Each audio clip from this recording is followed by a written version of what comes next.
Here in Duluth and in the surrounding area, we are it. We are the one and only community mental health center. Great thing about HDC is that we have integrated outpatient care, which in a medical model isn't being represented much anymore. It makes such a huge difference when the community reaches out and accepts people, and I think that that is something that is missing at times. This is the future, community services for individuals wrapping around that person and providing the services within a community setting. It is done in the community, outreach basis, sort of in vivo. We're just helping people in a very much a live setting. I am clearly biased after being here for 6 years, but the longer that I'm at HDC, the more I recognize how important the agency is to the community. Being in community mental health is really where I want to be.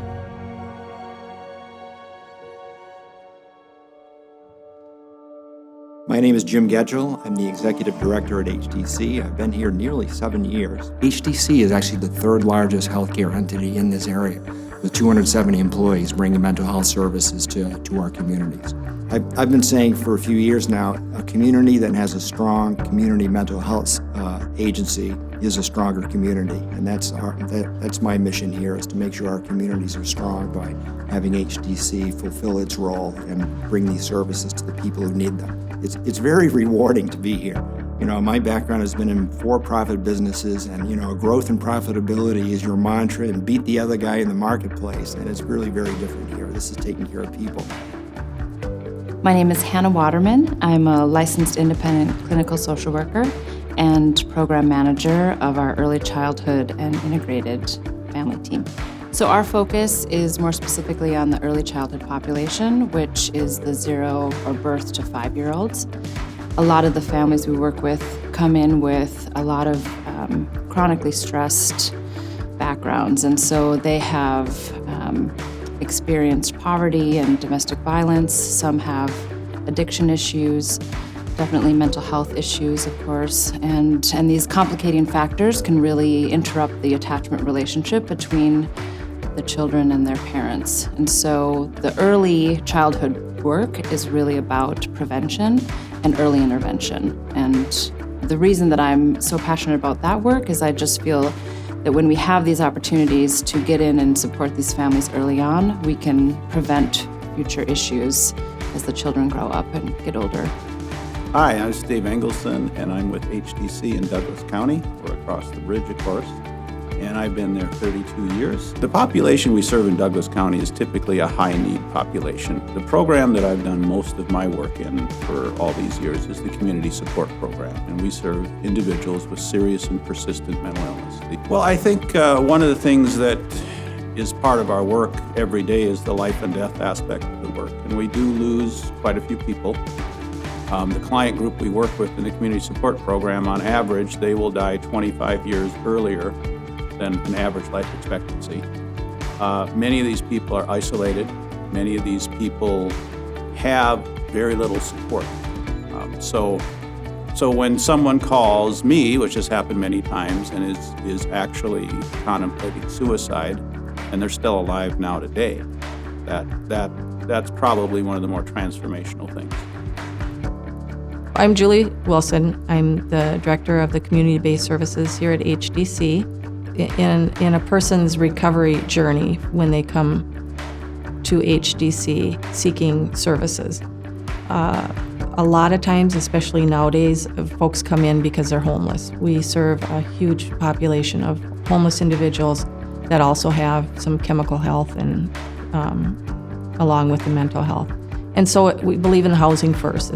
It's getting that person connected to housing. They may have all kinds of other things. They may need a doctor. They may need psychiatry. They may need a dentist. We really look at the whole picture of that individual and what are some things that they need and that they're willing to accept at this point. And then once some of those services are set up, we will go down the rehabilitative route of really looking at what skills does this person need to obtain or to learn and practice in order to be successful in their journey thus far.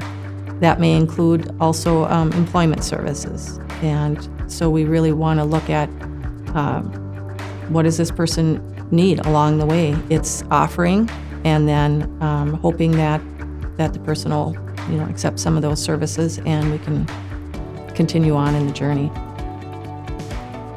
So my name's Steve Bauer. I'm the lead psychiatrist at HDC, was the medical director for the last 7 years, and have been here 23 years now. Healthcare is extremely nuanced to the individual, and mental health care in particular becomes even more difficult because we use broad terms that probably include lots of different subtypes that then cause people to make assumptions about what it is that's going on with people, and how to get people into recovery is a multi-faceted piece that really requires a lot of different people with different approaches to find the right combination for people, particularly who have unfortunately gotten into having some of the more difficult problems to take care of.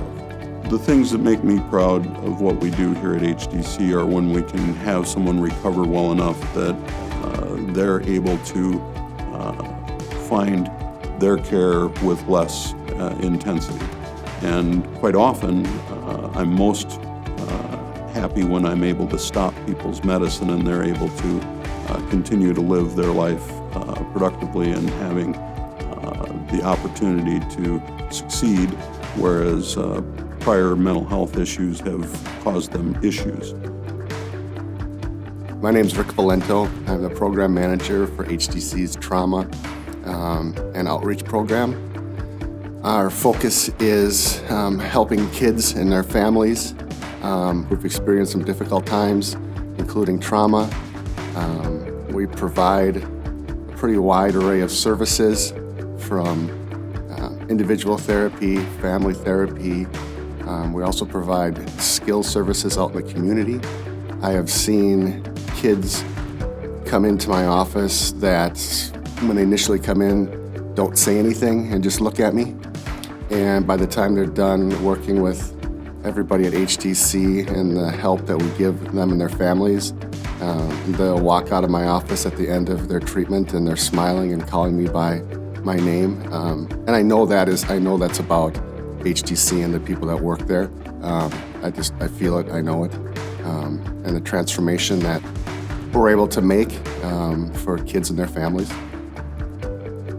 My name is Rachel Phillips. I work for Addiction Services with the Human Development Center. So we are a newer program with Addiction Services within the last year. And so, we've spent a lot of time developing the right paperwork and making sure that we're going to have a program that works for people. And so the amount of time and care, I think, that we have tried to put into that really matters and has taken a lot of time. And we certainly haven't perfected it by any means, but we have a pretty good system, I think, in place to get people in the door. Disease, addiction, and mental illness can take hold of someone. It's not that someone is trying to have a behavior or mistreat someone else. They're just trying to live. They're trying to get by in the best way they know possible. So that's something I try to remind myself of every day.